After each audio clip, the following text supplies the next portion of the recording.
বাংলাদেশ, নেপাল, থাইল্যান্ডের পর এশিয়ার পরবর্তী সরকার পতনের ধাক্কা কোথায়? এমন প্রশ্নই ঘুরছে সামাজিক যোগাযোগ মাধ্যমে। হঠাৎ করেই এশিয়ার রাজনৈতিক মঞ্চ কাঁপছে এক অদৃশ্য ভূমিকম্পে। সাম্প্রতিক সময়ে বাংলাদেশে ছাত্র আন্দোলন থেকে শুরু করে সরকারের কঠোর দমন, নেপালের দুর্নীতিবিরোধী বিক্ষোভে সৃষ্ট গণজোয়ার, থাইল্যান্ডে সামরিক ও বেসামরিক বিরোধীদের কঠোর পরাজয়ের পর বিস্ফোরিত হচ্ছে গণতান্ত্রিক সংকট।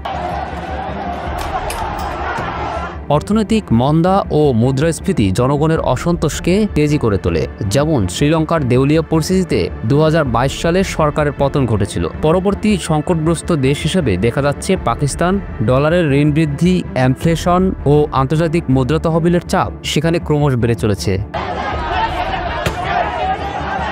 বাংলাদেশে কৃষক ঋণ কেলেঙ্কারি বা নেপালের লোহাচক্র ও টেন্ডার দুর্নীতির প্রতিবাদে ঢেউ উঠেছিল। পাকিস্তানে সরকারের শীর্ষস্থানীয় নেতাদের বিরুদ্ধে লান্ড্রি মামলা, PMLN ও PPP শিবিরে দমকল ব্যর্থতায় আস্থা কমেছে।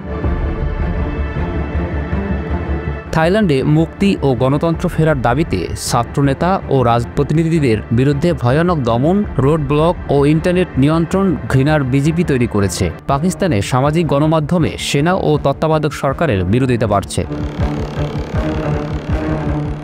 থাইল্যান্ডে সামরিক অভ্যুত্থান ও নেপালের সেনা প্রশাসন দমন এবং পরোক্ষ সেনা ভূমিকার অভিযোগ। পাকিস্তানেও সামরিক নাগরিক সম্পর্ক নাজুক। রাশিয়া ইউক্রেন যুদ্ধ ও চীন US তিক্ততায় এশিয়ার নিরাপত্তা পরিবেশ অস্থির। পাকিস্তানের সীমান্ত এলাকাগুলোতে আফগানিস্তান পরিস্থিতি প্রভাব ফেলছে, যা সরকারকে কঠিন অবস্থায় ফেলে দিচ্ছে।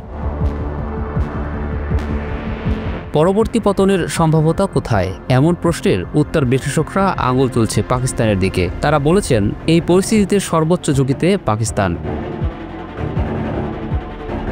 যে কোনো মুহূর্তে এসব সংকলিত চাপ পাকিস্তানের সিটি স্কোয়ারে এক বিশাল গণ আন্দোলনে রূপান্তরিত হতে পারে। একটানা অর্থনৈতিক আঘাত ও ন্যায় বিচারের অভাবে পাকিস্তানে গণ বিক্ষোভের আশঙ্কা করছেন অনেকেই।